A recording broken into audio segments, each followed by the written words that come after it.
আমি দেখেছি আমার গত সপ্তাহের যশোরের আলোচনার একটা লাইনকে কেন্দ্র করে আমাদের অনেক রাজনীতিবিদ বন্ধুরা অনেক ক্ষুব্ধ প্রতিক্রিয়া দেখাচ্ছেন। ওই কথাকে নিজেদের গায়ে টেনে নিজেদের গায়ে মেখে ওনারা ক্ষুব্ধ হয়েছেন।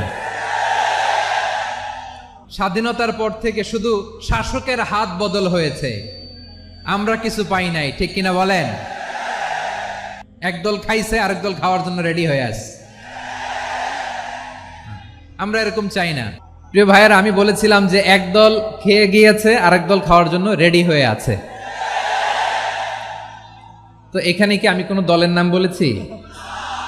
বাংলাদেশে 48টা প্রায় নিবন্ধিত রাজনৈতিক দল, কোনো দলের নাম আমি বলিনি। কথাটাকে আমি জেনারেল রেখেছি। দায়ীদের বৈশিষ্ট্যই এটা, দায়ীরা জেনারেলি কথা বলে, যার যেই মেসেজ নেয়ার তারা সেখান থেকে নিয়ে নেয়।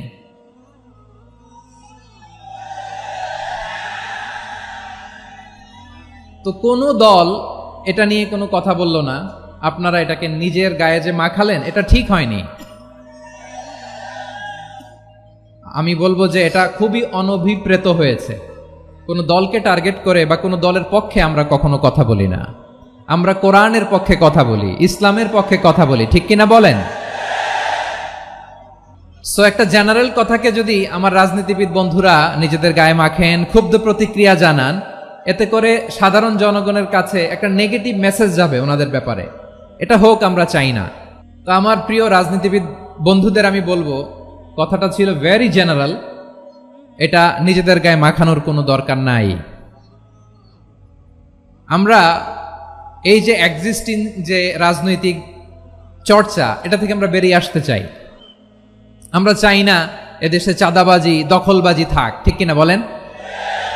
এদেশে কোনো দুর্নীতি থাক, টেন্ডারবাজি থাক, এগুলো আমরা চাই। আই হেট পলিটিক্স একটা জেনারেশন আছে, এই বেশিরভাগ জেনজি এরা আই হেট পলিটিক্স জেনারেশন, এরা পলিটিক্সকে পছন্দ করে না। তো কেন করে না, এর দায়ভার আমাদের আছে না নাই? আছে।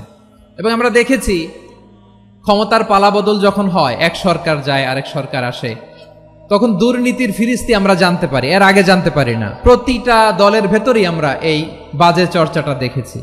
সো এখন আমাদেরকে শুধরে নেয়ার সময় এসেছে। এটা এই সুন্দর সময়, নতুন প্রভাতের বাংলাদেশ, নতুন ভোরের বাংলাদেশ, এই সময় আমরা কাদা ছোড়াছড়ি যেন না করি।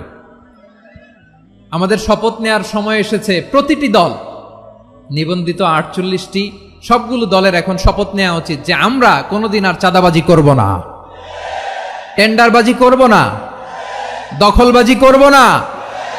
আমরা সবসময় দেশের পক্ষে থাকব, সবসময় দেশের পক্ষে থাকব। সেই কথাগুলো ছিল ভেরি জেনারেল। যে কথাগুলো আমরা জেনারেলি বলি, এগুলো জেনারেলি আপনারা নিবেন। আমার রাজনীতিবিদ বন্ধুদের কাছে এটাই আমার কামনা। আর এই জাতীয় বার্তা যখন আমরা দেই, তখন যদি আপনি বলেন যে পারলে রাজনীতিতে আসেন, পারলে দল করে দেখান, এটা হইল? আমি কি এরকম কোনো কথা বলেছি? না। আমি একজন মুফাসসিরে কোরআন, আমি একজন আলেম, এর বাইরেও আমার সবচেয়ে বড় পরিচয় আম আ সিটিজেন অফ বাংলাদেশ। আমি বাংলাদেশের একজন সাধারণ নাগরিক। আমার দেশের যে কোনো সমস্যা, যে কোনো ইনকনসিস্টেন্সি, অসঙ্গতি নিয়ে মত প্রকাশের স্বাধীনতা আমার আছে না নাই? আপনারাই তো বাক স্বাধীনতার কথা বলেন, ফ্রিডম অফ স্পিচের কথা বলেন, বাক স্বাধীনতার কথা বলেন। আপনারাই যদি আবার কোনো মন্তব্যের কারণে বলেন যে রাজনীতির মাঠে আসেন, দল করেন, দেখি কতটুকু পারেন, এটা ঠিক হবে না। তাই প্রিয় ভাইয়ের, আসুন আমরা দল মত নির্বিশেষে কাঁধে কাঁধ মিলিয়ে সোনার বাংলাদেশ গড়ি, দুর্নীতিমুক্ত বাংলাদেশ গড়ি, যে বাংলাদেশের জন্য রক্ত দিয়েছে আবু সাইদ,